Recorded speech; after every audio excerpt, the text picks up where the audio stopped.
अवधूत चिंतन श्री गुरुदेव दत्त श्री स्वामी समर्थ। नमस्कार, मी रोहिणी परत एकदा तुमच्यासाठी खूप महत्त्वाचा व्हिडिओ घेऊन आलेली आहे।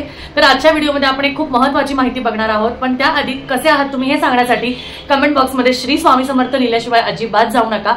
तर बघा, दिवाळीची सुरुवात 9 तारखेपासून होणार आहे। सगळी लगबग आपली सुरुवात झालेली आहे की हे आणायचंय, ते आणायचंय, कपडे आणायचेत, दिवे आणायचेत, अगदी सुशोभित करणाऱ्या वस्तू आणायच्या, डेकोरेटिव्ह आयटम्स आणायचेत, खूप साऱ्या गोष्टी आणायच्यात। आणि असे भरपूर असेही घर आहे जिथे करायचं तर सगळं आहे पण तिथे करण्यासारखं काही नाहीये, म्हणजे पैसा नाहीये। तर त्यासाठी आपण कधीही सगळ्यात आधी आपल्या स्वामींना प्रे करू की देवा, ज्यांच्या घरात परिस्थिती नाही त्यांची सुद्धा दिवाळी खूप छान जावी।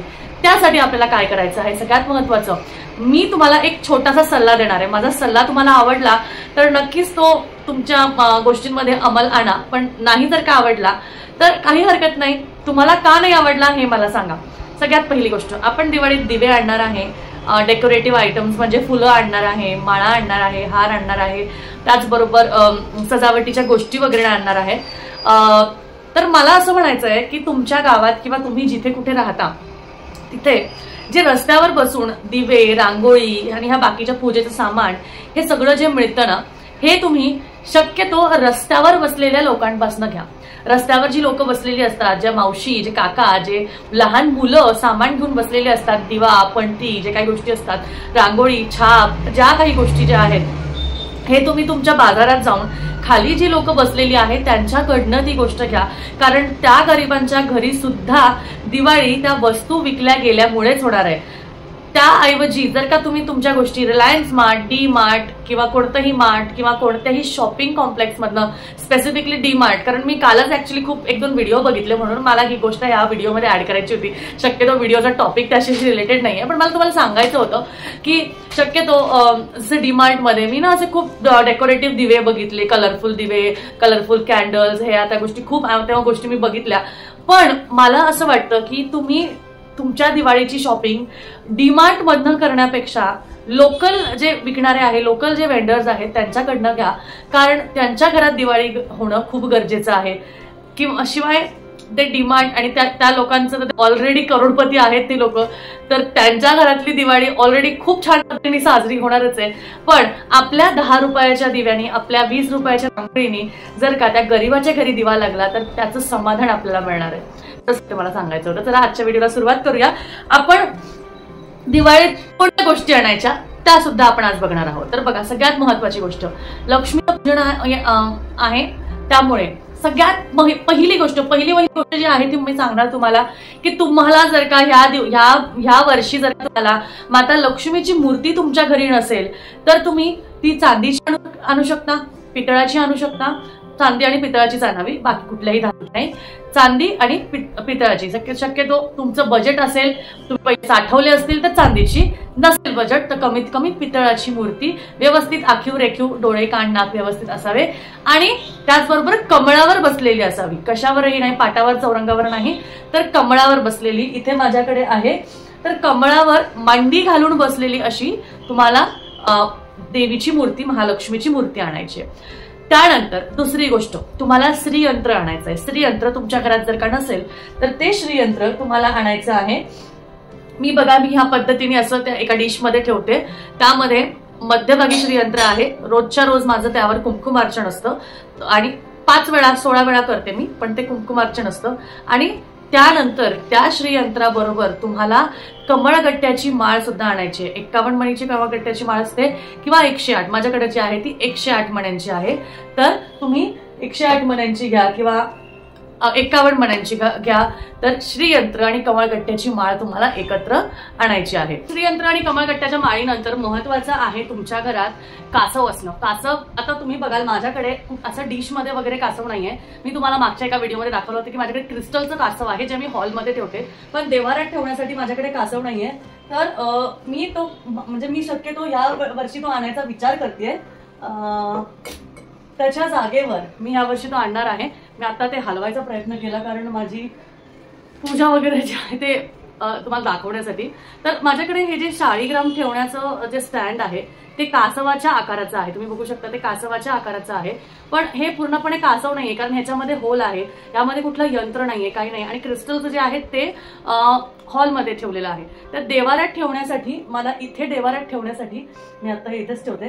देवाऱ्यात ठेवण्यासाठी मला एक कासव आणायचं आहे, कारण तुम्ही इथे बघू शकता हे असं ठेवायचंय. अशा पद्धतीने याची जी हे आहे म्हणजे ठेवण आहे, तर हे असं ठेवायचं, तेव्हा तुम्हाला ते कासवाचा आकार दिसेल. बघा इथे दिसू शकतो. पण हे कासव स्टँड म्हणून कासव आहे, त्यामुळे मी कासव जो आपण डिशमध्ये ठेवतो त्याच्या खाली यंत्र असतं ते कासव मला आणायचं आहे. त्यानंतर सगळ्यात महत्वाचं कवड्या. आपल्या देवघरात कवड्या असाव्या 7 ह्या आकड्यामध्ये. 5, 7 किंवा 9 किंवा 16 ह्या आकड्यामध्ये, पण शक्यतो 7 खूप होतात. तर त्यासाठी तुम्ही एक कुठलीही छोटीशी डिश घेऊ शकता. आता इथे म्हणजे दाखवण्यासाठी माझी इथे खाली केलेली आहे. एक कोणतीही छोटीशी डिश घेऊ शकता. त्या डिशमध्ये तुम्हाला तांदूळ ठेवायचे आहे, त्यामध्ये त्या 7 कवड्या ठेवायच्या आहे आणि कवड्यावर रोज हळदी कुंकूनी तुम्हाला त्याची पूजा करायची आहे. अशा पद्धतीने त्याला धुवायची गरज नाही, काही नाही, तुम्ही पुसून ठेवलं तरीही चालेल, पण ते सुद्धा तुमच्या देवघरात असाव्या. त्याबरोबर बरेचसे जण गजलक्ष्मी ठेवतात आणि त्याचबरोबर गाय वासरू ठेवतात. पण शक्यतो कसं असतं ना, आपलं देवघर जे आहे ते सुटसुटीत असावं. गजलक्ष्मी ठेवण्यासाठी तुम्ही 2 तेच ठेवले आहे, गाय वासरू ठेवले आहे, तर त्याने खूप गर्दी होते. तर आपलं जे देवघर आहे ते अगदी सुटसुटीत असावं. आता तुम्ही बघू शकता इथे माझी कमळगट्ट्याची माळ, श्रीयंत्र आहे, बाकी सगळे देव व्यवस्थित इथे ठेवलेले आहेत, इथे मांडलेले आहेत. त्याचनंतर एका बाजूला कळस आहे, या बाजूला दिवा आहे, उजव्या बाजूला तेलाचा दिवा, डाव्या बाजूला तुपाचा दिवा आणि हे माझं आरतीचं ताट आहे. तर मी जर गाय वासरू घेतलं, मला कासव आणि कवड्याची माळ घ्यायची आहे, तर कवड्या घ्यायच्या आहेत, तर मी कवड्या इथे ठेवू शकते, इथे मध्यभागी. पण मग कासव ठेवण्यासाठी माझ्याकडे ही जागा झाली. मग गाय वासरू कुठे ठेवू आणि गजलक्ष्मी कुठे ठेवू असा प्रश्न पडतो. मग ते खूप गर्दी होऊन जाते. त्यापेक्षा तुम्ही कसं होतं ना, कोणती गोष्ट घेतली की त्याचं व्यवस्थित पूजाविधी झाली पाहिजे, त्याचं व्यवस्थित मान सन्मान झाला पाहिजे, मगच त्या आपल्याला लाभदायी ठरतात. त्यामुळे तुम्हाला वाटत असेल घ्यावंसं तर ठीक आहे, नाही वाटत आहे की मी गाय वासरू आणि गजलक्ष्मी ह्यावेळेस मला नाही घ्यायची, पुढच्या वेळेस घेईल, किंवा माझं मंदिर छोटं आहे, मी कुठे कुठे काय ठेवू, कारण देवघरातली टाक वगैरे पण ते पण महत्वाचे असतात. त्यामुळे तुम्ही गर्दी करू नका. त्याचबरोबर शंख माझा तिथे कोपऱ्यात आहे. शंख सुद्धा खूप महत्वाचा आहे, तुमच्याकडे असावा. कुबेर यंत्र आहे माझ्याकडे इथे, मी कुबेर यंत्र घेतलेलं आहे. कुबेर यंत्रावर माझी खूप कमी सेवा होते आणि या दिवाळीपासून मी सेवा करणार आहे. पुरुष सूक्त म्हणून आणि कुबेराचा मंत्र म्हणून तुम्हाला त्यावर अभिषेक करायचा असतो आणि ते करणं गरजेचंच आहे. त्याबरोबर त्याच्यानंतर तुम्हाला समजा पंचारती, दिवा, ज्या काही गोष्टी घ्यायच्या असतील तुम्ही ते घेऊ शकता. या दिवाळीत तुम्हाला असं म्हटलं जातं धनत्रयोदशीला कोणतं तरी पितळाची किंवा चांदीची किंवा कोणती तरी वस्तू घ्यावी. तर मी कासव आणि कवड्या ज्या आहे मला ते घ्यायचे आहे. कासव पितळीमध्येच घेणार आहे आणि कवड्या ज्या आहेत त्या कवड्या तर माझ्याकडे ऑलरेडी आहे, फक्त देवाच्या तिथे मांडण्यासाठी मला एक प्लेट घ्यायची आहे छोटीशी आणि अजून काही आणि एक छोटासा घंगाळ घ्यायचा आहे. खरं तर मी शक्यतो पितळ्याची किंवा तांब्याची वस्तू घ्यावी असं म्हणतात, तर एक छोटा घंगाळ घ्यायचा आहे. जो घंगाळ मी दाराबाहेर ठेवणार आहे, ज्यामध्ये पाणी ठेवून रोज आपल्याला फुलं, म्हणजे कसं असतं ना, कलश आपण ठेवू शकत नाही. घराच्या उजव्या बाजूला किंवा डाव्या, शक्यतो उजव्या बाजूला, म्हणजे आत शिरताना उजव्या बाजूला कळस असावा पाण्याने भरलेला. साऊथ इंडियामध्ये ही गोष्ट खूप फेमस आहे. ते रोज तांदळाच्या पिठाने रांगोळी काढतात, त्यावर कळस मांडतात आणि त्यावर तुपाचा दिवा ठेवतात. तर मी आपल्याकडे तेवढी शक्यता नाहीये, आपल्याकडे तेवढं करतात, नाही करत. रोज करण्यापेक्षा मी एक छोटासा अगदी एवढासा घंगाळ आणणार आहे, छोटासा घंगाळ, ज्यामध्ये सगळ्यात छोटी साईज जी असते बघा, सगळ्यात छोटी साईज जी मी माझ्या दाराच्या बाहेर ठेवणार आहे. दाराच्या बाहेर एका बाजूला माझ्या उजव्या बाजूला दिवा, उदबत्ती, धूप आणि कापूरची सेवा असते.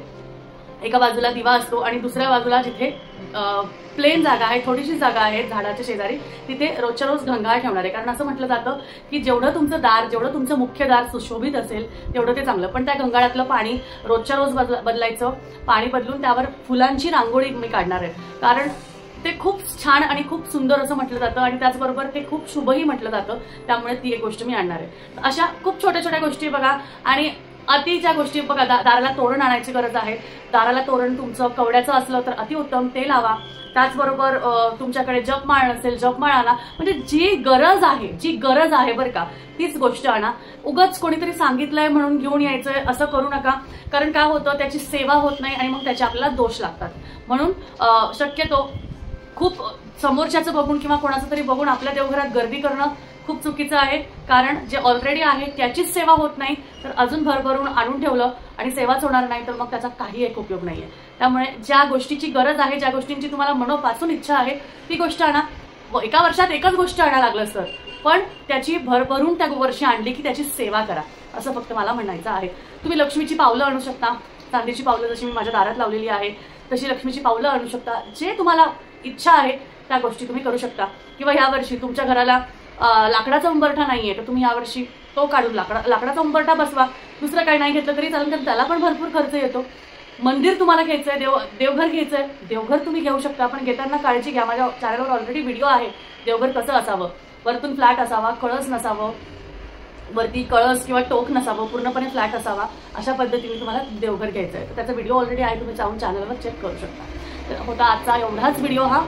तर माहिती आवडली असेल तर नक्कीच लाईक करा, शेअर करा सगळ्या तुमच्या मित्रमैत्रिणी, तुमच्या सगळ्या ग्रुप्स बरोबर. कारण दिवाळीची तयारी सगळ्यांच्या घरी चालू झालेली आहे. तर शंका, समाधान, प्रश्न सगळ्यांच्या डोक्यांमध्ये असतात. त्यामुळे त्यांनाही त्याचा फायदा होईल आणि तुम्हालाही छान वाटेल की हा आपण कोणाला तरी काहीतरी सांगायचा प्रयत्न केला.